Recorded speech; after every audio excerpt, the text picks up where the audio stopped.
Now on Newsday TV, we are tracking more snow as we dig out from the historic blizzard of 26.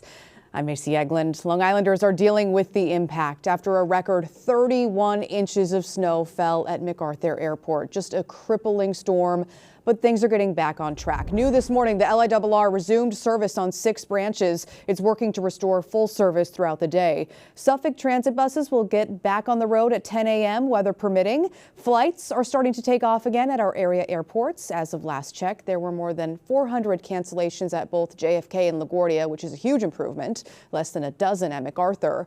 Dozens of school districts are still closed or teaching remotely. Long Islanders who teach in the city, though, they're headed to work. New York schools are in person today. And many people are trying to dig out from under this more than 2 feet of snow. Out on the east end, drifting snow is a big problem this morning. Andrew Enger is in Riverhead with the latest. Well, Long Island and particularly Suffolk County continues to dig out from this historic blizzard that has just battered the region with, in some places, more than 2 feet of snow. We're here in Riverhead, which was particularly battered by this storm with more than 2 feet of snow. Some of the issues out here in Riverhead were the blowing and drifting snow, which really made the cleanup very, very difficult. We've seen already, even this morning, roads are still covered with snow and ice, especially the main roads and secondary roads. They've been cleared, but it is still very, very slippery out there. We've even seen some stuck vehicles trying to get over some of these snow berms, which still remain in the area. Now, the town of Riverhead extended their travel ban up to 6 a.m. this morning. After that, non-essential travel will be allowed, but still, the roads are a mess. It's best to just stay inside if you don't have to go out right now. Not a lot of things open because of that travel ban, at least in this area. Of course, schools and other things are not open today or having limited service today. So again, best to stay indoors. Now, we talked to some people who are essential workers who are coming here to a 7-Eleven, and they tell us that, boy, this storm really was a big one. Crazy. It was unbelievable. I never saw this much snow since I was a kid. I remember being in big storms when I was a kid growing up on Long Island in Mount Sinai and Port Jefferson area. What do you think of the response? I haven't been out on the roads. I'm just leaving now, heading into Queens. I was scared driving home, actually. It covers like the whole windshield, and I mean, there's people all over the road, like stuck, police officers in SUVs.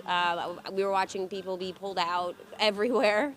It took, I think 2 hours to get home this morning. Again, with all of the snow on the roads here, it is still best if you don't have to go out, don't go out just yet. Let the highway crews continue to salt and plow these roads until we can really get a handle on it. Of course, we have these very cold temperatures this morning. Hopefully, though, it will warm up, and that will help clear the roads a little more. We're in Riverhead. Andrew Enger, Newsday TV. So as we deal with the cleanup, let's talk about what we can expect today. Icy this morning before some sun and unfortunately more snow. Yes, today it is dry but cold. Temps are near 30. It'll feel more like the teens though. It is chilly. Let's talk about that future cast. Here's what we're watching. Tomorrow, snow is likely, but could mix with rain later in the morning, so there won't be much accumulation. That is the good news. Thursday, we have another slight chance for some snow as you take a look at your 7-day forecast. Sunny for the weekend and for the start of next week. So hopefully this is the last of it. Let's just keep our fingers crossed, hope for the best.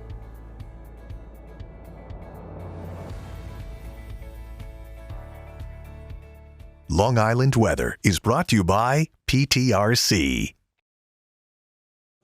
We've been getting tons of pictures and videos of how you are enjoying the snow days. Let's take a look at a few of those. There you go. News creation. A bright spot in all of this. Check out the snow mermaid sent to us by Talia Cliff in Medford. That is impressive.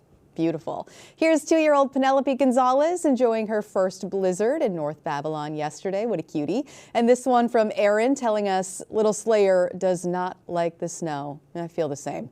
Let's take a look at more of your pictures and videos today. Please send them to us. We'd love to see them. Email social@newsday.com. And track the latest on the storm's aftermath on our website, newsday.com. Just click Get More below that Newsday TV video box.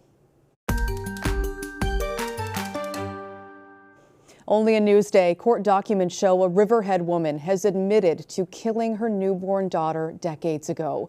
A Newsday covered the story when it happened back in 1993. This is the original article. 55-year-old Denise Merker allegedly admitted to it earlier this month. Investigators say she left the baby in a garbage bag at an intersection in Calverton. She'll be arraigned next week. A body found buried in the snow in Deer Park. Police say workers shoveling at a housing complex on Park Center Drive made the discovery yesterday afternoon. An autopsy will determine how the man, whose identity has not yet been released, died. Now, police do not believe it was criminal. A property tax cut plan is in the works in the towns of Brookhaven and Islip. A 50% reduction would be offered to spouses of officers killed in the line of duty. Riverhead, Babylon, and Smithtown approved the exemption earlier this month. Nassau County and Huntington Town also plan to pass the measure. Northwell Health bought this Merrick Medical Office for $9.5 million. It guarantees the Orlin and Cohen Orthopedic Group can stay at that location on Sunrise Highway long term. Well, higher prices and fewer homes are making it difficult for first-time buyers to put down roots here on the island. Newsday's Celia Young explains. Long Island housing prices continued to rise at the end of last year, according to a report from Miller Samuel and Douglas Elliman. The median price of a home on Long Island, excluding the ritzier East End, rose by 5.6% to $739,000 in the fourth quarter of 2025, when compared with the same period in 2024. Prices have risen since the pandemic, and higher prices continue to make it difficult for first-time buyers to purchase a home. Agents say buyers need to be prepared, have all their documents in order, and come in with a strong first offer. Meanwhile, in the Hamptons, median home prices broke records at the end of last year, reaching $2.3 million amid a surge in high-priced home sales. That's 33% higher than the same period last year. Experts say a strong year on Wall Street spurred home sales in the region. And on the North Fork, a Southold mansion and former vineyard sold for $12.35 million in January. That set a record for the most expensive single-family home sale sold on a single lot in the North Fork. For Newsday TV, I'm Celia Young. And for more information on the island's housing market, go to newsday.com. Click Get More below the Newsday TV video box. Out East with Doug Geed is brought to you by Connect One Bank, a better place to be. From the vine to your table, there are many steps to bottling your favorite wine. Let's head out east with Doug Geed for a behind-the-scenes look at McCary Vineyards.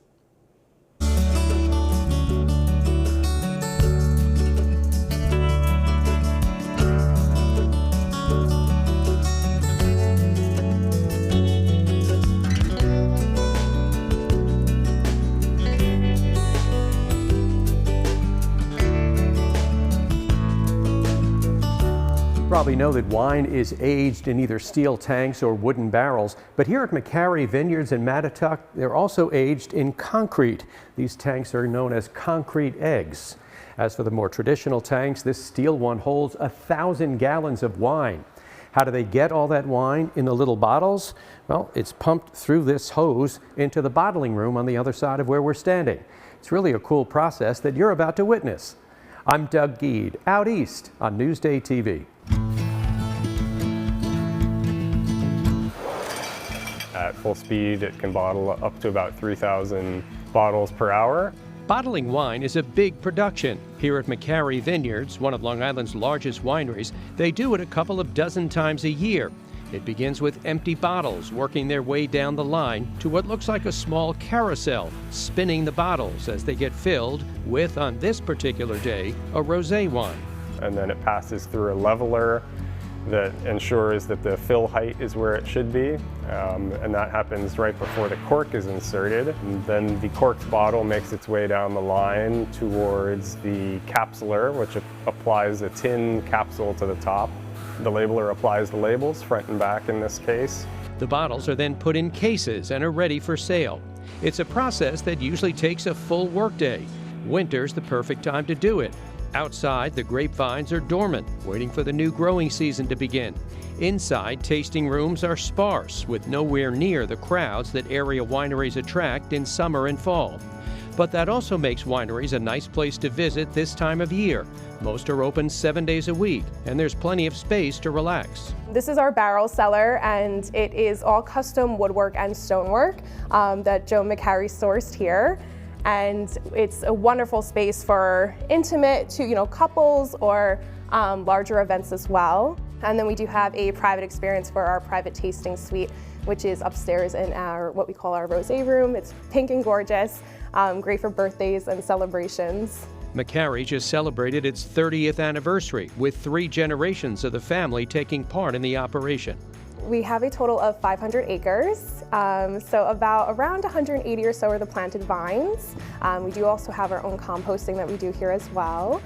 McCarry has a wide variety of wines, including a popular high-end red blend called Bergen Road. We only make it in the vintages where the quality allows. And I've had 6 vintages here, and I think we've made Bergen Road, and we will have made Bergen Road in 4 of those vintages. So that speaks highly to the quality of the last several years. In Mattituck, I'm Doug Geed for Newsday TV.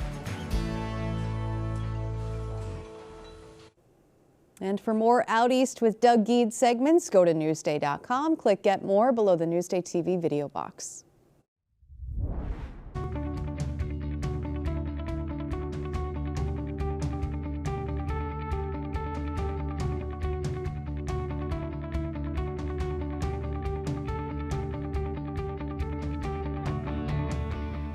See more on these stories on Newsday.com and watch us streaming anytime on Local Now, YouTube, and the other streaming services you see here. I'm Macy Eglund. We've got more local news coming up.